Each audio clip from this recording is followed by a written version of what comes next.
Efemerideak saio berri batera, gaur ekainak 30 astelena, bi elkarrizketa berri izango ditugu.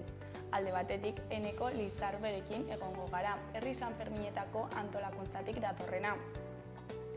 Eneko aurtengo herri Sanferminak aurkeztera dator, eta honen inguruan hitz egingo dugu berarekin. Eta beste alde batetik, Mikel Gerrarekin egongo gara hizketan, Bilabesetako gidaria dena. Bihartek aurrera Bilabesetako gidariek greba mugagabea hasiko dute, eta honen inguruan hitz egingo dugu berarekin. Baina bi elkarrizketa hauekin hasi baino lehen, goazen gure betiko edukia ikustera.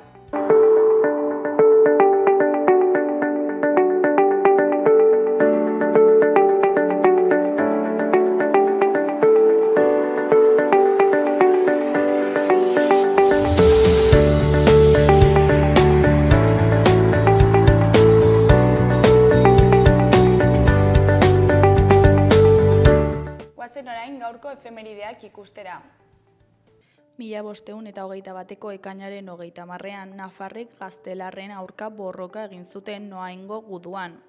1512an Gaztelarrek Nafarroa konkistatu ondoren, 1521ean soldadu Nafarrek euren erresuma berreskuratzeko saiakera egin zuten Frantziarren laguntzarekin. Noaingo porrotarekin Gaztelarrek Nafarrak kanporatu zituzten. Egun berean, baina 1984ko ekainaren 30ean istilu oso gogorrak izan ziren Donostian manifestarien eta Espainiako poliziaren artean. Preso eta errefuxiatuen aldeko mobilizazioa deitua zuten amnistiaren aldeko batzordeek. Gipuzkoako gobernu zibilak deialdia debekatu egin zuen, baina milaka lagunek egin zuten deialdiarekin bat Donostiako kaleetan. 1985ko ekainaren 30ean Rosa Zarra Donostiarra hil zen, 58 urterekin, ertzaintzaren gomazko pilota batek jo eta 8 egunetara. Eta bukatzeko 1987ko ekainaren 30ean Irungo Alardean emakumez eta gizonez osatutako konpainia batek lehen aldiz hartu zuen parte. Alardearen batzarrak boto gutxigatik hala onartuta, konpainia misto bat osatu ahal izan zen, alardearen gaineko konpainien atzetik joango zena. Gizonezkoez soilik osatutako gainerako konpainiek planto egin eta alardearen ibilbide tradizionaletik kanpo desfilatu zuten. Konpainia mistoak Irain eta Mehatxu artean egin zuen bidea.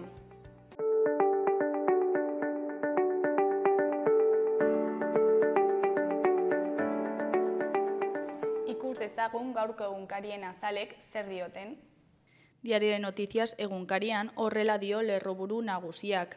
Gaixotasun kardiobaskularra da emakumeen heriotza kausa nagusia, 712 kasurekin 2024an. Iaz 2980 emakume hil ziren Nafarroan, beraz 4 heriotzetatik bat patologia horrek eragin zuen. Osasun departamentuak proiektu bat ezarriko du datorren urtean lehen mailako arretan, detekzioa eta tratamendua hobetzeko. Argazki nagusian, temperatura altuek ez zuten eragotzi Joanes Garriz nagusitu zen proba gogor batean parte hartzea. Lerroburuak honela dio, itogarria. 800 parte hartzaile inguruk beroak markatutako bardeako estren batean. Azalaren goiko aldean, lauki hori batekin nabarmenduta bi albiste azaltzen dira. Ezkerrekoan, 40. entzierroko lasterketak errekorra hautsi du. Eskuinekoan, Irati Etxarri zilarrarekin geratzen da. Eskuineko zutabean albiste hauek nabarmendu dira. Alde batetik, PSOE gaur Santos Zerdanek egindako adierazpenaren aurrean. Bestetik, Nafarroako gobernuak eta udalek 1535 milioi dituzte bankuan. Bukatzeko, TCC batzordeak Bilabesetako grebari eutsiko dio gaur akordiorik ez badago. Diario de Navarra egunkarian, honela dio lerroburu nagusiak. Santos Zerdanen adierazpenak airean mantentzen ditu gobernua eta PSOE. Gaur ikertu gisa agertu da obren truke hozkadak banatzeagatik. Argazki nagusi bezala, Aitor 9 urtekoa Carlos Ardanaz aitonarekin eskutik dabil Erriberriko kaleetan barrena aste honetan. Azpiko lerroburu nagusian Aitorren hitzak ditugu. Aitona ez amore eman. Erriberriko familia baten borroka helaren aurka. Ezkerreko zutabean, goiko berrian, tuterak palma eramandu bero boladaren bigarren egunean. Bestean, Bilabesen gatazkan egindako lehen akordio saiakerak porrot egin du. Azalaren goiko aldean, batetik Altsasu San Pedro baselizan biltzen da. Sant Estebanek trapatan doinuan mantentzen du. Amaitzeko Irati Etxarriren Espainiak final mingotsa galdu du. Gara egunkarian, lerroburu nagusian, Rosa Karabel eroskiko zeoaren hitzak ditugu. Datozen gizarte aldaketen termometro ona gara. Argazki nagusian, atzo Donostian egindako ekitaldi batean Rosa Zarra gogoratu nahi izan zuten, duela 30 urte ertzaintzaren pilotakada batek jota hil zena. Lerroburuak horrela dio, memoria eta egia aldarrikatzea Rosa Zarra gogoratzeko ekitaldian. Eskuineko zutabean, batetik, harri birrinduek klima aldaketari aurre egin lagun dezakete. Bestetik, Oier Santamaria historialariaren arabera, LGTBI pertsonek errepresio sozial eta ekonomikoa ere sufritu zuten. Bukatzeko, Israelgo egiturak eta Trump Netanyahuren erreskatean. Euskal Herria irratiari dagokionez, honen titular nagusian, erraldoi eta buruhandien konpartsa dantzarako prez. Uztailaren 6tik 14 bitartean kalez kale ibiliko dira zaldikoak, buruhandiak eta erraldoiak. Hilaren 7 eta 14an hiriko gorputzean San Lorenzo elizaraino joango da konpartsa. Uztailaren 14ean eguerdian konpartsaren agurra udaletxe plazan izango da.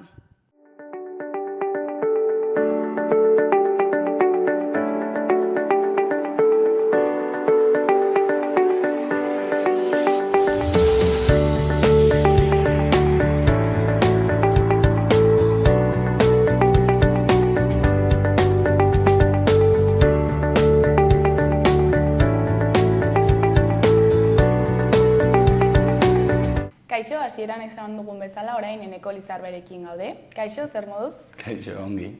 Bueno, aurtengo Herri San Ferminak aurkeztera zatoz, ezta? Pasaren urtean Lizarrera bueltatu ziren, eta zein izan zen pixkat balorazioa, kontatu iguzu. Guk balorazio positibo egiten dugu, egia da lehenengo urtea, erdigunean erdigunerako buelta horretan izan zela lehenengo urtea ez, eta ala ere gainezka egin zuela plaza momentu askotan, oso harrera positiboa ikusi genuela ez, Iruñerriko biztanleriaren aldetik, eta zentzu horretan bai egiten dugu balorazio oso positibo bat ez. Eta ez soilik jende kopuruaren gatik ere bai, jendearen harrera motagatik ez. Ez delako soilik kontsumitzea, baizik eta jai ereduaren baitan ere bai, zelako aktibazioa duzun gunearekiko eta zentzu horretan oso balorazio positiboa egiten dugu, egia esan. Eta horrexegatik, esan daiteke ez, agertu garela, erdigunera bueltatu garela eta geratzeko bueltatu egin garela. Eta aldaketa hori, aldaketa handian nabaritu zenuten, leku aldaketa horrekin? Egia da, bai nabaritu genuela aldaketa bat, baina leku aldaketa bat izan baino izan zela bueltatze bat, ez? Ze lehen ez geneukan espaziorik izan udaletxeko gobernuaren baitan, edo ere bai COVID-19-aren baitan. Ez egia da, urte horiek izan zirela etenaldi bat edo, eta horrek suposatu izan duena nik uste ez dela soilik izan espazio berri batera joan, baizik eta espazioa bera berriro eraiki. Orduan nik uste zentzu horretan bai izan dela aldaketa ez, nola eraiki behar izan dugun berriro gune hori. Eta gero erdigunean izaterena beste kutsu batekin ez, baina bai izan dela berriro eraikitzea hori. Eta zergatik da hain garrantzitsua Lizarrean egotea? San Ferminak egia da daukatela jai eredu oso zehatz bat, geroz eta gehiago zehazten doana zentzu gutxienez gure irakurketa negatibo batean, ez? Nola jai eredu hori bihurtzen den merkatuaren baitako jai eredu batean, ez? Etekin ekonomikoak dituenak, kanpotarrentzat, girientzat, argioztea, eginda dagoena, ez benetan auzotik auzorako den jai eredu bat, eta gure jai eredua jai herrikoiak dira, ez? Nola bai sortzen diren jaiak herriaren baitan, herriarentzako. Ez soilik tema ekonomikotan, baizik eta ere bai antolakuntzean, ez? Auzolanean eta bar, nola ulertzen dugun guretzako direla eta ez direla beste hirugarren helburu batzuekin, ez? Izan daitezkela ekonomikoak edo dena delakok. Horrexegatik guk ulertzen dugu oso garrantzitsua dela herri Sanferminak erdigunan egotea, ze azken finean bagara Sanferminetako jai eredu herrikoiak. Jai eredu herrikoiak alde zaharretik ate egoten badira, jada jai herrikoiak baztertzen ari zara, ez? Ez zara baztertzen ari jende zehatz bat, baizik eta jai eredu oso bat. Ez, horrezgatik guk ulertzen dugu gu erdigunean egotea oso garrantzitsua dela, hori ez, jai herrikoien edapenerako eta jai herrikoien sustatzerako, ez? Eta Sanferminak bere sorkuntzaten inkluso izan duen eredu herrikoi hori mantentzeko zein edatzeko galtzen ari baita edo gutxienez egiten dugun irakurketaren baitan galdu egiten ari da edo galdu egin da eta bar. Eta programazio ofiziala oso bideratua ikusten duzue kanpoko jendearentzat? Bai, ez programazio, ez datza soilik bat bidez udaletxean egin dezaken programazioa, baizik eta jai eredua bera, ez? Nola tabernen baitan, ez da soilik udaletxeak egiten den zerbait adibidez, ez da udaletxeak berak kodatu dezaken zerbait, da egiten den propaganda guztia, da egiten den tabernen jai eredu guztia, ez nola geroz eta ere bai egon diren urte politiko guztiekin nola eman den ere bai jaien privatizazio bat eta bar, ez dut uste denik udaletxeak hain erraz alda dezaken zerbait baizik eta jaia bera horrela ulertzen dela da izan duen ibilbide historiko guztiarengatik azken urteetan. Zakit ulertu egin. Bai. Eta mentalitate hori aldatzeko aukera ikusten duzue? Bai, baina ikusten dugu argita garbi jai herrikoien baitan, ez da, antolakuntzaren baitan eta auzolanaren baitan. Azken finean ez da berdina ni nire familiarekin edo nire lagunekin joatea juergan, soilik juerga egitera, taberna batera, edo txosna batzuen baitan auzolanean egotea, txandak egitea, antolatzea eta bertan ere bai farra egitea, ez? Baina horrek ja ematen du beste buelta bat, eta nik uste agerikoa izan dela pasaen urtekoa, ez? Lehen esan dudan hildotik. Nik uste azken finean gu behar dugula espazio hori lehenen herri Sanferminen balio horiek, ez? Balio herriko horiek edatu alizateko. Eta nik uste geroz eta urte gehiago izan herri Sanferminak ere bai eman daitekela jai herriko horien edapen bat. Ze ez datza soilik gun herrikoi bat egitea, baizik eta gun herrikoi horren baitan ere bai jai eredu hori edatzea, ez? Hori da gure helburu, azken finean gure helburu ez da arnas gune zehatz bat sortzea, baizik eta arnas gune bat sortu hortik edatzeko eta benetan Sanferminetako jai eredua bera eraldatzeko bere osotasunean. Oso zaila dena ez, eta agian hipotetiko deitu genezakela, baina hala ere horren baitan aktibatzen gara gu. Eta antolakuntzaren aldetik, nola antolatzen zarete herri Sanferminak prestatzeko? Imaginatzen dut aurretik lan handia dakarrela, ez? Bai. Sanferminetan lan egiten dugu ez, baina aurretik handakarren egiten dugun lan guzti horrek edo emaitza horrek behar du kristoneko antolakuntza egia esan, eta antolakuntza hori urte guztian zehar ematen da. Ez, egia da, agian ez daukagula lan karga berdina azaro batean edo maiatza batean, baina bai azaro horretan hala ere jarraitzen dugu antolatuta egoten, ez, lan pila bat dagoelako egiteko, eta berez hori esan dudana ez da jai soil bat guretzat, da jai eredu bera bat orduan daukagun lana ez da soilik eskari bat egitea, kontzertu batzuk lotzea, da hortik harago doan lan bat, horrezagatik bai egia da, antolatzen garela urte guztian zehar, eta azken finean lana dela. Eta ezakit azpitalde batzuk sortzen dituzuen bakoitzak ezakit zerbait antolatzeko edo gune baten ardura hartzeko. Eta gero ere nola parte hartzen dute kolektibo ezberdinek honetan? Herri San Ferminetan banatzen gara lantalde ezberdinetan lantzeatzak egiteko, ez? Sukalde lantaldea, bara lantaldea, gitarau lantaldea, protokolo lantaldea, hainbat lantalde daude, ditugun beharrak asetu alizateko, ez? Antolatu behar ditugun gauza guzti horiek antolatu alizateko. Azken finean badagoelako talde motor bat, ez? Zeinean erabaki nagusiak ematen diren eta bertan dauden eragile zein norbanako guzti horiek, baina hortik ez zin daiteke kudeatu dena edo hortik kudeatzea dena kristoneko lankarga da, eta horrexegatik lantaldeketan banatzen gara, bai. Gero erabaki horiek eramaten dira talde motorrean eta hori izango litzateke erabakimen espazio nagusi hori, ez? Baina bai banatzen dugu lana horrela, eta egia esan nahiko funtzionala da. Eta gero, kolektibo ezberdinak ze paper daukate honetan? Hori kolektibo guzti horiek parte hartzen, zein norbanakoek, zein norbanakoak ere bai daude, parte hartzen dute hori talde motor horietan eta eragile horiek badaukate lantaldeetan egoteko beharra, ez, agian eragile bat ezin da egon lantalde guztietan, baina pixkat ematen duena ere bai bada indar militante hori, ez, bermatzea jendea lantaldeetan, bermatzea txanda gehienak eta pixkat lan hori. Ez, azken finean eragileek ere bai parte hartzen dut Herri San Ferminetan, Herri San Ferminetako proiektuarekiko atxikimendu bat dagoelako, eta orduan horrek ere bai esan nahi du lan militante hori eskaini behar diola, ez, proiektuari, Herri San Fermineri. Orduan pixkat horrela funtzionatzen du.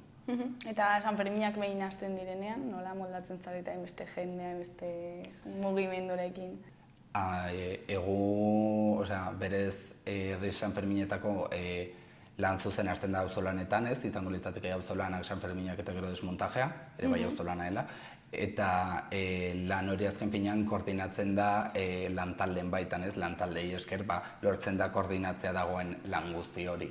Banaketa hori egiten delako eta gero talde motor horretan kudeaketa horiek ematen direlako, baina egia esan bai izan daiteke pixkat ez, kaotiko, baina gero azken finean lantaldeek beraien funtzioak dituzte, betetzen dituzte eta azkenean ez da hain kaotikoa izaten, ez da kaotiko azken finean antolakuntza bat dagoelako eta benetan ongi antolatzen garelako, esan nahi dut orduan, kudeaketa hori eta Herri San Ferminen, Herri San Ferminek aurrera eraman alizatea azken finean, dakarren lan hori asetzeko gai gara, eta Herri San Ferminak eramaten dugun lan hori asetzeko gai garenez, ongi. Eta txanden aldetik normalean betetzen dira, aurten nola zoazte txandak betetzeko? Bai, esan dudan bezala txandak eragileek betetzen dituzte gehienak, egia da ere bai ematen direla txandak publikoki igotzen direnak, ez, gure sare sozialetan agertzen direla, norbait apuntatu nahi badu, eta berez ez da intzaia azken pinean badagolako ere bai txanda lantalde bat, hori kudeatzea arduratzen dena, eta naiz eta normalean beti dagoen txandaren bat, ez dela marroi bat, ez, edo zailagoa izan daitekena betetzeko, baina azken finean gero betetzen da, ulertzen delako dena aurrera eraman behar dela. Ez, eta eragileek egiten duten lanarengatik eta ere bai kanpoko norbanakoei esker lortzen dugu asetzea txanda horiek, ez, lortzen dugu asetzea behar dugun lan guztia, eta azkenean lortzen dugu beti gaude agian, ez dakit, azken momentuan dago txanda bat, edo norbait batean, imagina, gaixo jartzen da eta ezin du egin, baina beti dira azken, ez dakit nola esan, azken pitokeri bat bezala, ez dela hainbesterako azken finean, eta beti lortzen dugula, beti gutxienez pasaren urtean, baina bai, nik erraz ikusten dut. Erraz lan bat hor dago, baina bai, Osea, jendeak ondo erantzuten du. Bai, eragileek ongi erantzuten dute eta gero norbanako ere bai erantzuten dute. Eta geratzen bada, imagina, gordetzen dira txanda hauek jendea apuntatu dadin, Arre Sanferminetan antolatzen ez den jende hori apuntatu dadin.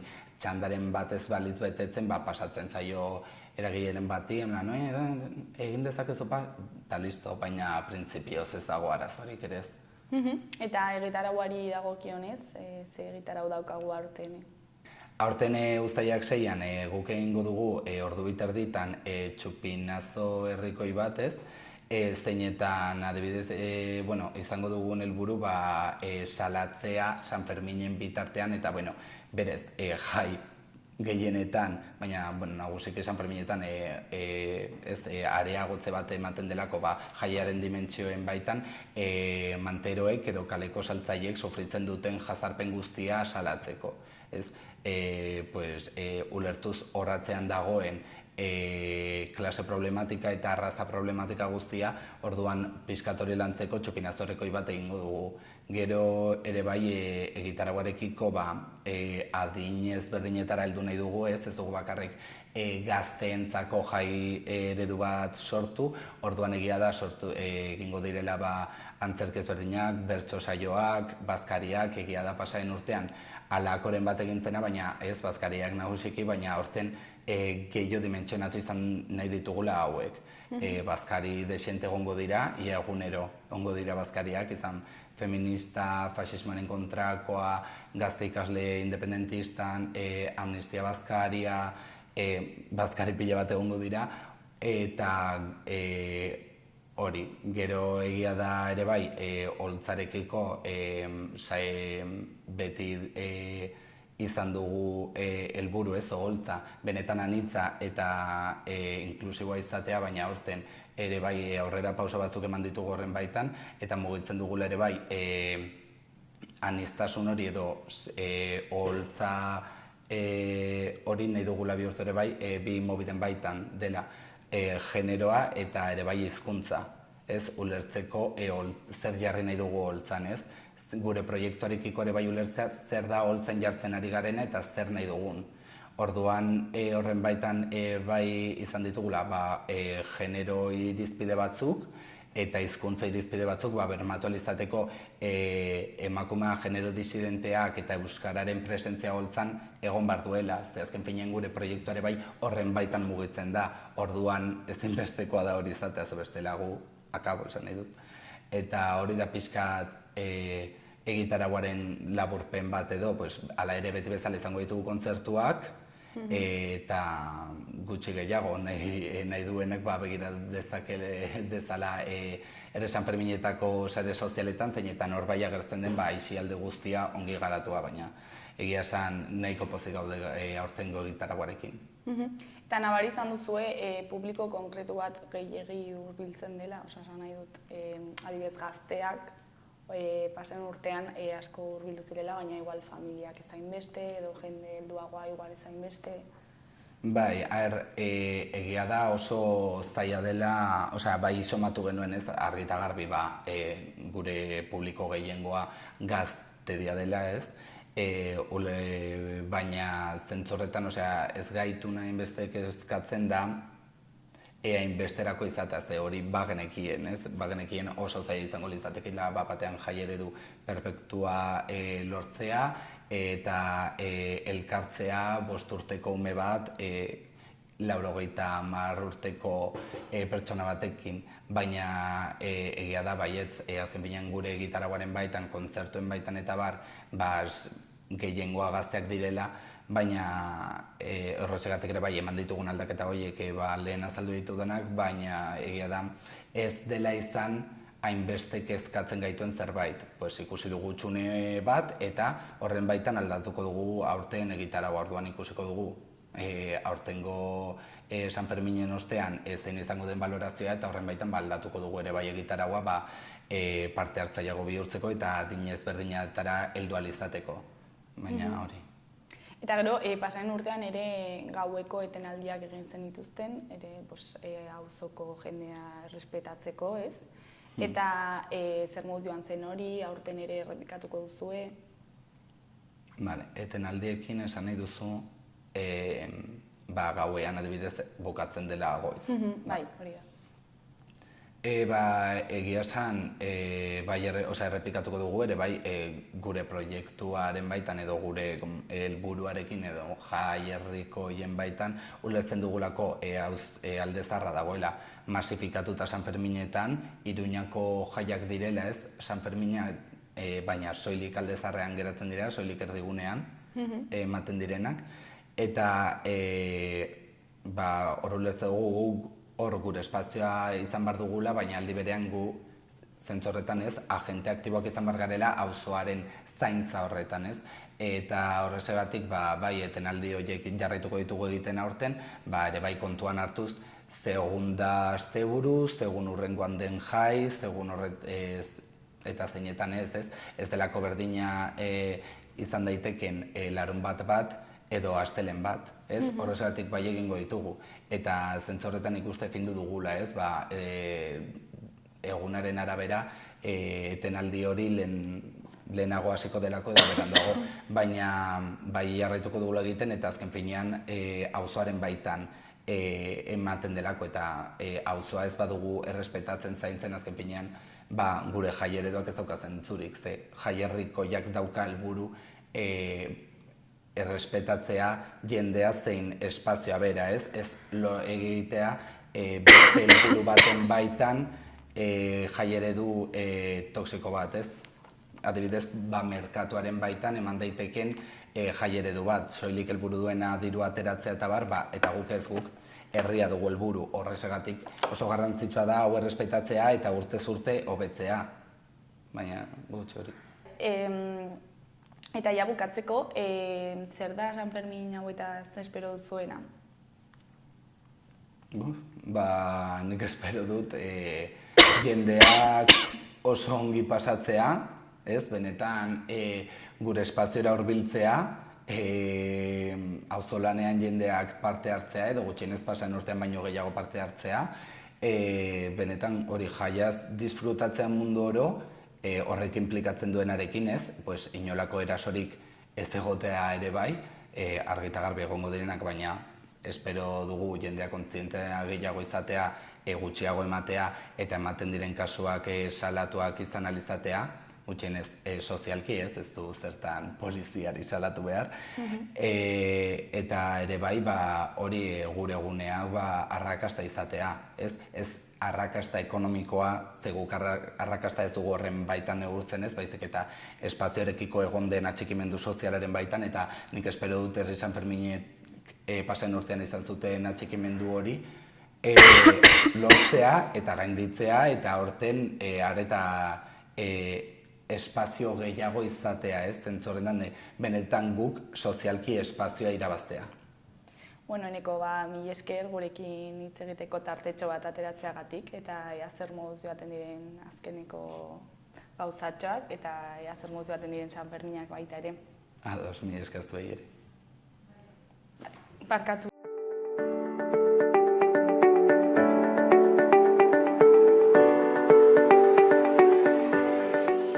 Gaurko eta biharko eguraldiaren iragarpena ikusiko dugu orain. Gaur tenperatura maksimoek berdintzu jarraituko dute eta bero handia egingo du denean. Hainbat tokitan tenperatura altuenak 35 gradutik gorakoak izango dira eta Nafarroa hegoaldean 40 gradu inguruan ibiliko dira.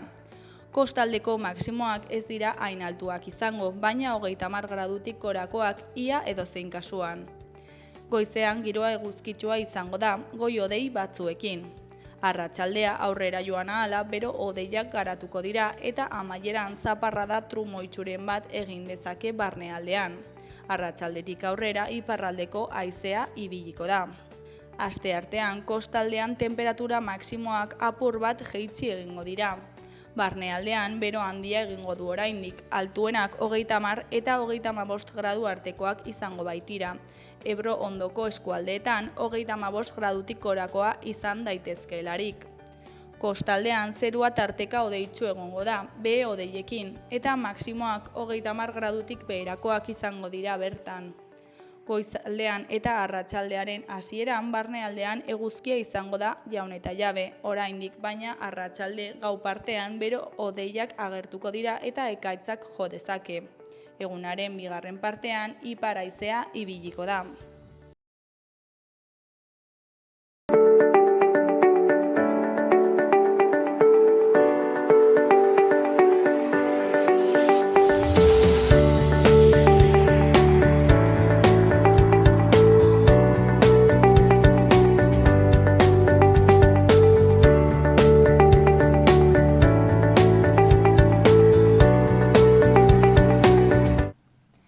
Kaixo, lehen esan dugun bezala, orain Mikel Gerrarekin gaude, Bilabesetako gidaria dena. Kaixo, zer moduz? Kaixo, egunon, ongi izan beharko.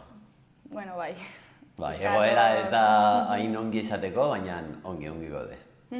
Eta uztailak batetik aurrera, greba mugagabean egongo zarete Bilabesetako gidariak, ezta? Eta kontatu guzu pixkat zein den egoera, noiz hasi zen...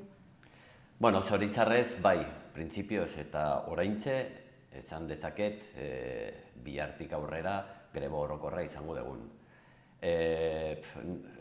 Otsailetik hona daramagu borroka honekin, eskatzen gure eskubideak, gure lan baldintzak hobe, daramagu hilabeteak eta hilabeteak eskatzen hitzarmen bat eseri, hitzarmen bat lortu, mai batean eseri eta hitz egin. Eta orain arte ez digute egin kasurik. Esaten ziguten mobilizazioarekin ezin izen zela eseri mai batean eta hori. Eta ekainean ez genuen egin ezer. Ekainean hartu gendun hori lan usterik ez eta emateko aukera bat beraiek ezertzeko gurekin hitz egitera. Hilabete osoan zehar izeri ziren, baina proposamenik ez. Edo proposamenak izan ziren lotsagarriak. Ez zuten nahi aurre egin. Eta orduan iritsi gara puntu honetara, hurrengo mobilizazioa izango da orokorra zeren nahikoa, guk egin dugu pentsatzen genuen behar genuena, eta hemetik aurrera hau dago. Hori bai, atzo deitu ziguten hitz egiteko, igandea zenez, mai batean ezertzeko, eta bazirudien nahi zutela konpondu edo behintzat bere proposamenak izango ziren onak, eta keba. Etorri ziren, eseri bai, baina proposamenak betikoa. Orduan gaur arratsalean, lauretan, izango dugu beste bilera bat. Esperantza bai, gogoak bai, baina egin dutenarekin orain arte, esperantza gutxi. Eta azaldu dezakezu pixkat nola diren zuen lan baldintzak orain? Bueno, eske, karo, orokorra oso gogorra dira. Alde batetik, bai mankomunitate, bai enpresa esaten duten, edo behintzat beraien beti daude, 3 milioi pasaden urtean, 3 milioi erabiltzailea, 3 milioi usuario gehiago, igo zen Bilabesa. 3 milioi horiek guk gure bizkarrean eraman gendun. Eta gure lan baldintzak denok dakigu, eta gure salaketa, denok dakigu nola dauden Bilabesak. Gerotako errago, bere mantenimendua, deja mucho que desear. Hori horrela da, ez da guk salatzen dugulako nahi dugu hitz egin, mai batean hitzarmena bat, ez, oso gaizki da, eta gure lan tresna dira. Gure lan tresna dira. Horrek esan nahi du, lan tresna gaizki. Bilabesero, usuariok igo dira. Eta, guri ez digu aldatu ezer. Are gehiago, daramagu 6 urte konbenio honekin. 6 urtetik ona gauza pila aldatu dira. Baina beraiek nola oso erosoak daude, ez dute nahi aldatu ezer. Gure osasuna hor dago, azken finean, gure dirua hor dago, galdu dugu diru pila, gauza batzuk hor daude. Eta oinarrizko gauzak dira, ez? Adibidez, komunera joateko atxeden... Hori da beste bat. Hori da, gauza txikiak kakotxan artean, bai. Ezin izan gaur egun zu guztiok gure lanpostuan daukagu komuna bat joateko. Edo zeintzuk ezin dezu bulego batean izan eta ez izan komunarik. Osea, zure buruan ez da sartzen. Eraikuntzan, konstruzio batean, lehendabiziko gauza jartzen duten da komuna. Eta gu ez. Ez da bakarrik hori, ez daukagu komunarik. Sartu behar gara edozein taberna, edozein lekuan, kontsumitu gabe, porque sí, sartzen naiz hemen, pixa egiten du, huelta, ez dakizen bat alditan. Hori neri, personalki, eta guztiet, lotza ematen dit. Azken finean, zeozer pribatua da. Zeozer pribatua da. Hori alde batetik, eta beste aldetik, ordu batzuk ez gaude, ez dago ezer zabalduta. Ordun, txiz egiteko edo joan behar zara kalera. Lotxagarria, joaten naiz. Lanera, txiz egiteko kalean. Ez dago besterik. Eta ni ez naiz emakumea. Osea, ezke jartzen dezu ja emakumeen postuan, eta oso larriagoa da. Ara esango nukeri, ez daki regla eta ezke desberdina, erabat desberdina da. Baina ez dute hartu kontua. Ez da, are gehiago, gauza txikiak horiek badaude gehiago. Adibidez, orain dela gutxi konpondu egin dute ordutegiak, adibidez, linea lauan edo besteetan, jarri dute autobus berri bat, mankomunitatea errandu. Ordenetatik honetara izango da autobus berri bat. Autobus hori 10 ordu edo 11 ordu bete behar du. Zer egin du enpresak? Jornada batean egin. Pertsona batek egin behar du hori. Aizu, 10 ordu dira. 10 ordu diren. Joaten zara mankomunitatera eta berak esaten dizu. No, ez, nik ez dut esan jornada batean izan behar denik. Bai, zuk ez dezu esan, besteak egiten du, bestea esaten du, bueno, hemen gure hitzarmena, osea, gure konbenioan pixka badago, como si se puede, no se traspasarán X horas, baina jartzen du si se puede, eta hitz horrekin hartzen dute, beraiek, 10 orduko jornada hori egiteko. Gauza txiki guzti horiek nahi dugu gainditu. Osea, ezin izan. Garten dezu kamioi bat edo ateratzen zara beste bidaiak egitera eta 4 ordu terdi da maksimoa. Eta gelditu behar, denboratxo bat eta gero hartzen dezu beste bat egiteko. 3 laurdenak izan behar dira eta gero hartzen dezu beste 4 terdi. Guk bete behar ditugu, 10 ordu baino gehiago, jornada osoa. Hori, non ikusten da hori? Eta ezin dezu salatu. Batetik, mankomunitatea erreten dizu, guk ez dugu egin, eta besteak ez, horrela gauza txikia dira, gure egunereko historia azkenean da como un martillo pilón, pon, pon, pon, azkenean ja pixka bat hartua gaude, osea, onaino. Gainera, gidatzen, jendea eramaten... Presioa, jendearin presioa. Osea, azken finean, oiek, tenía que haber salido ez daki ze ordutan esaten dizu. Esta no es la de la... Osea, presio hori da trafikoa.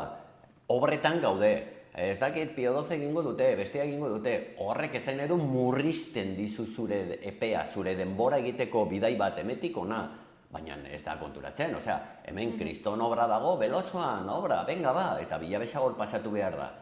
Zure denbora berdina da, obrari gabe edo obrarekin. Pues kontutan izan behar, murrizten baldin bada trafikoa, osea, motelagoa izaten bada, guri eman behar diguzu denbora gehiago errekorrido hori egiteko. Ez que bestela guk galtzen dugu gure errekorridoa. Osea, gure denbora errekorrido horretan. Eta nik egiten dut emetikona bestea eta takizer, agian betetzen du jornada osoa iaia altxatu gabe. Eta erran nahi du, 8 ordu terdi, edo 9 ordu, edo 8 ordu, eta bada. Egun bat ez da ezer gertatzen, baina hori da egunero. Hori da egunero. Azkenean, altxatzen zaran behin, eta lumbalgia edo ez daki zer, gure esfortzu fisikoa hor dago bebai. Eta inoiz ez pentsatzen dugu gutaz. Inoiz ez egiten duten nahi dutena, baina guk gara, como un hierro más del biabioiza, lako zerbait. Baina ez hori bakarrik ere gidatzeko, fresko egon bartzara, ez? Atentzia... Bueno, hori da beste bat, bai, gaur aizegokitua. Bai, funtzionatzen diren, baina ematen dute hotz hori da oso motza. Edo, pentsa, naiz eta ongi funtzionatzeko izan behar dira top, esango nukeni, top. Zeren, ez bada horrela eta indar pixka bat, aizegokitu bat esaten du, indar pixka bat jaisten baldin badu, atea zabaldu ez izti, azkenean ezin du mantenindua txarra delako.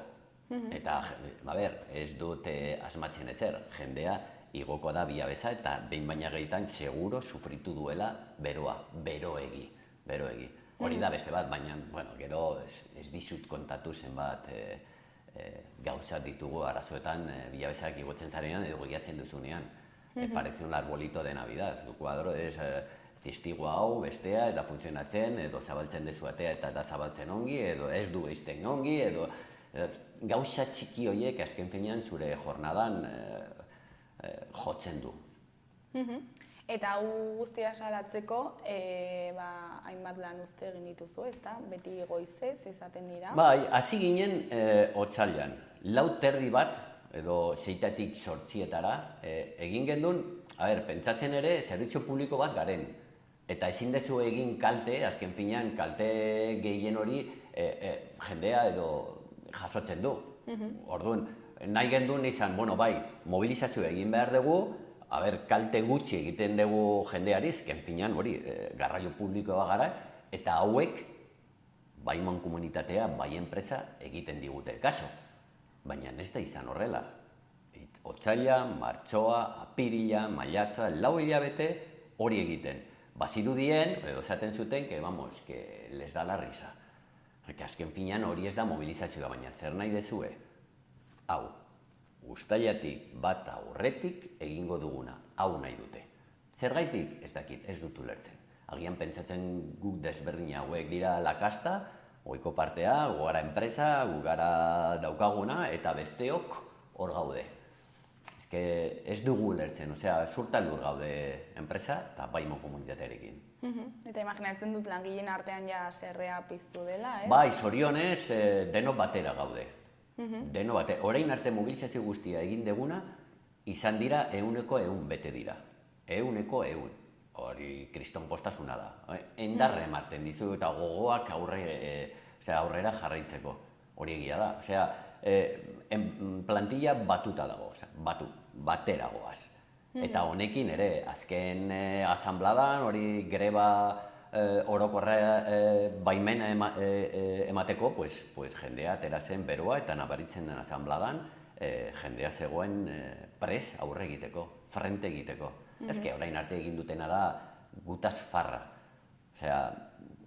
Kontutan ez como somos el hierro del autobús, ez gara pertsonak, beraientzako ez gara pertsonak, esplotzeko, bai autobusa, bai pertsona, bai dana, eta, mesedez, nahikoa.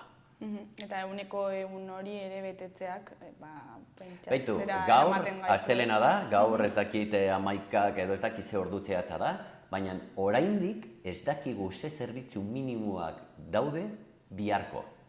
Hori, Nafarroako gobernuak jarri behar ditu.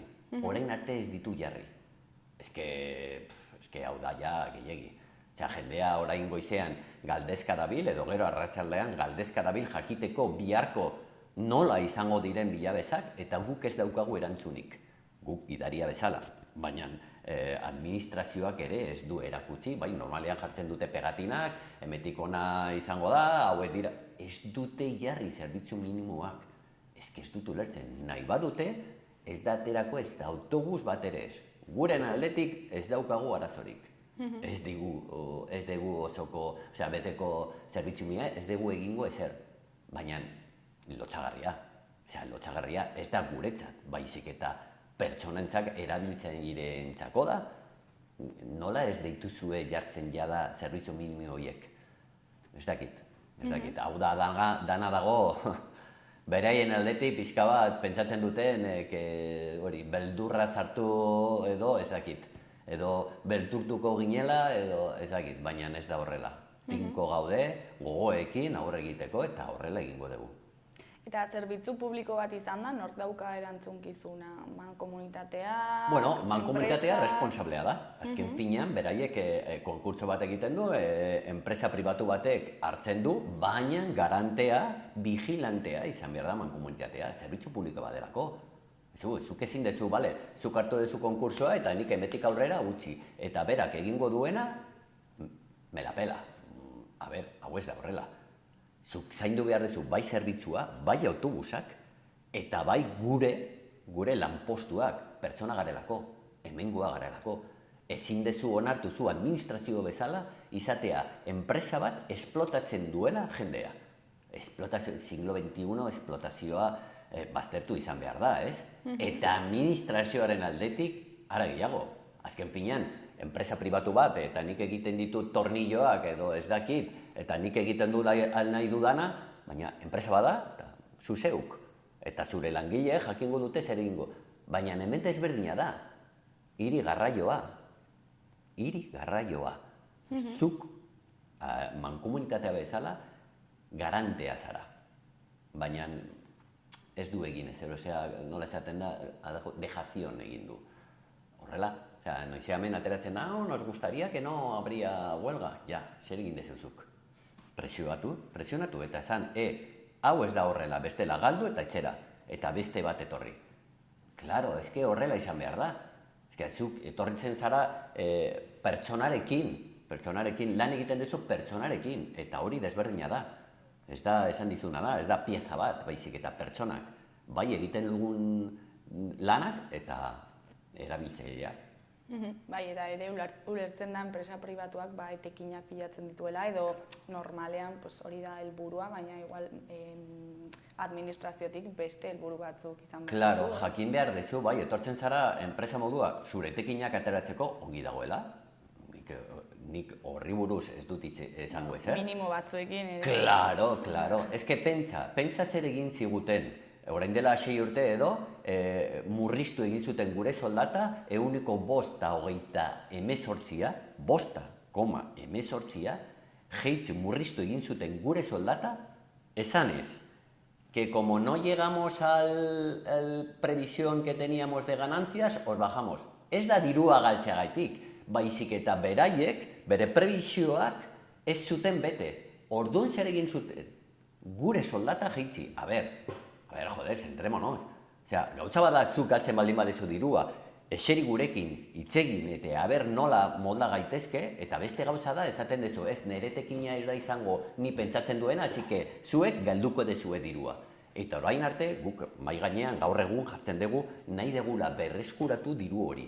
Zeren hauek irabesi zuten, eta gainera tienen poco de desvergüenza, bidali zuten mezu bat, esaten, pasaden urtea, 1.000 milioi irabesi zuten.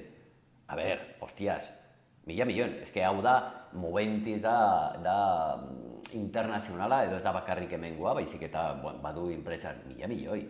Aizu, a ber, gutaz farra egiten ari zara, edo, zeba, zure tekinan hain handiak eta zuk kentzen diguzu guri dirua.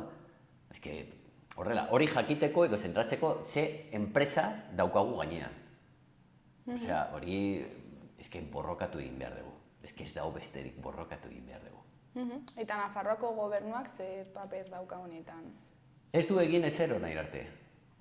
Al margen. Karo, berak, ala pentsatzen du nik, auskalo zergaitik dagoela alboan. Beraie pentsatzen dute hor dago mankomunitatea, beste administrazio bat dela, eta hortik aurrera, errepresentazioa hor dago, eta mankomunitatea egingo duena ongi dago. Hala pentsatzen du, zeren orain arte ez du egin ezer. Are gehiago, esan dizut otaintze bertan. Zerbitzu minimoak Nafarroko gobernua jartzen ditu. Biharko zerbitzu minimoak oraindik ez daude jarrita. A ber, eske, ze pentsate dezue. Baina, bueno, hori ez da nire kontua. Ez baldin badago zerbitzu minimorik, ez da aterako ez tabila beza bat ere ez. Eta gero, beraiek, jendeari, esan, zergaitia gertatu dago. Baina guk ez. Guk ja, orain arte, argi utzi dugu, zergaitik nahi dugu aldatu hau. Gure lan baldintzak oso gogorra dirak eta nahi dugu aldatu.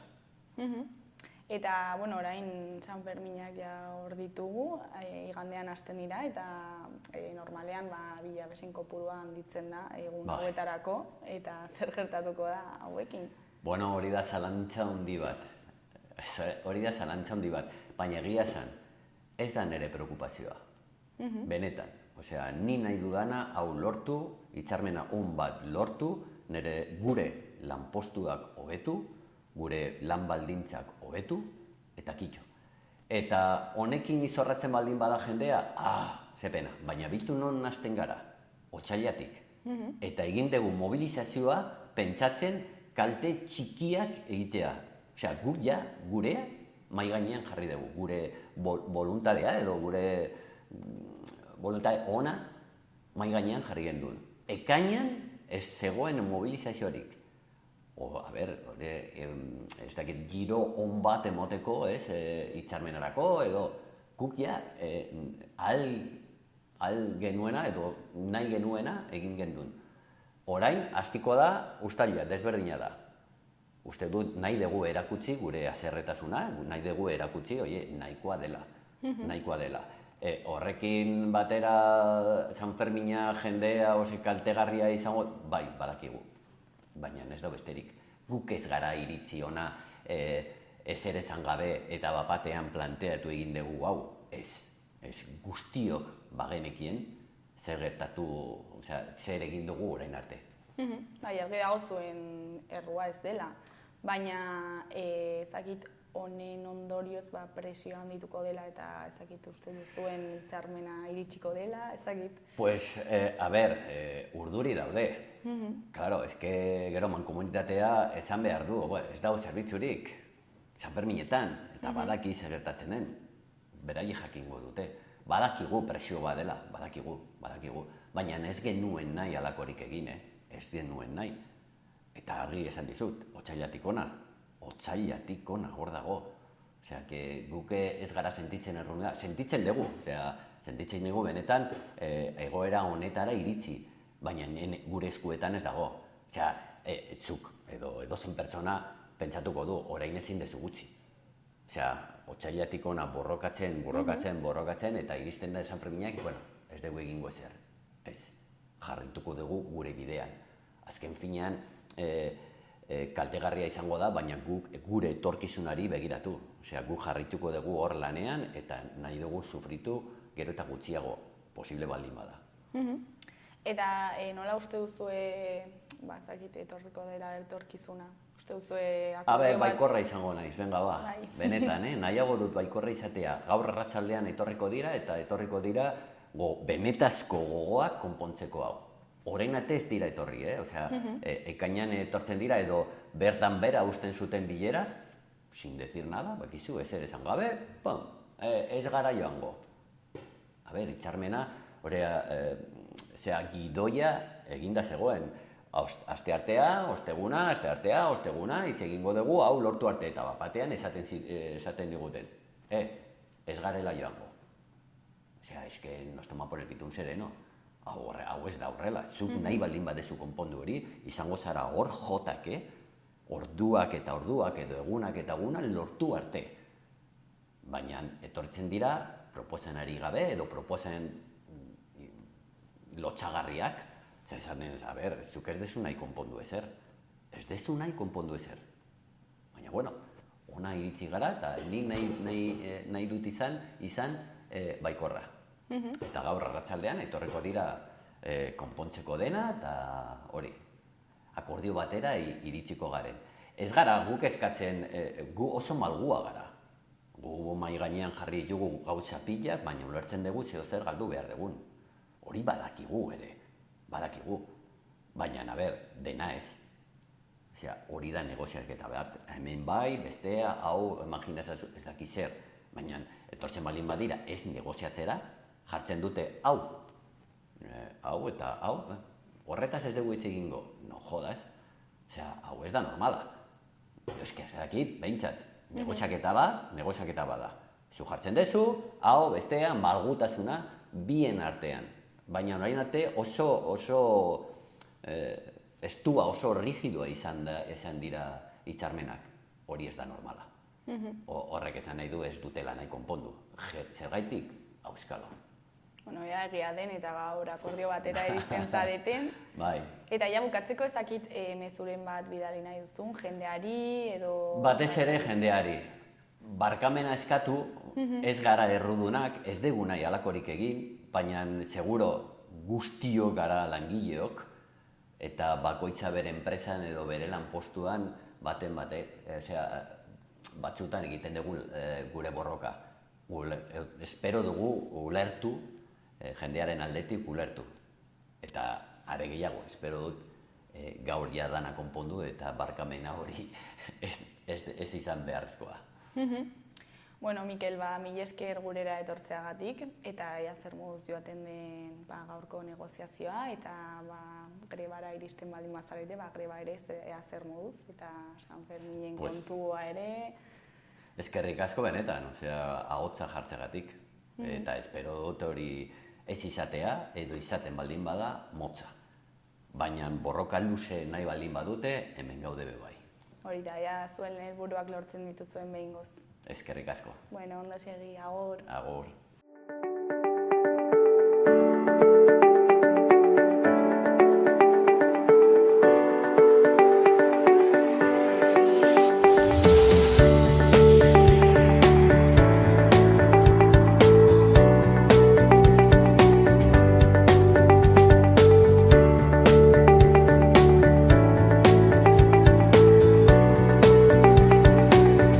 Gaurkoz hau izan da dena, bihar itzuliko gara eduki eta elkarrizketa berriekin. Mila esker zuen arretagatik, agur, bihar arte.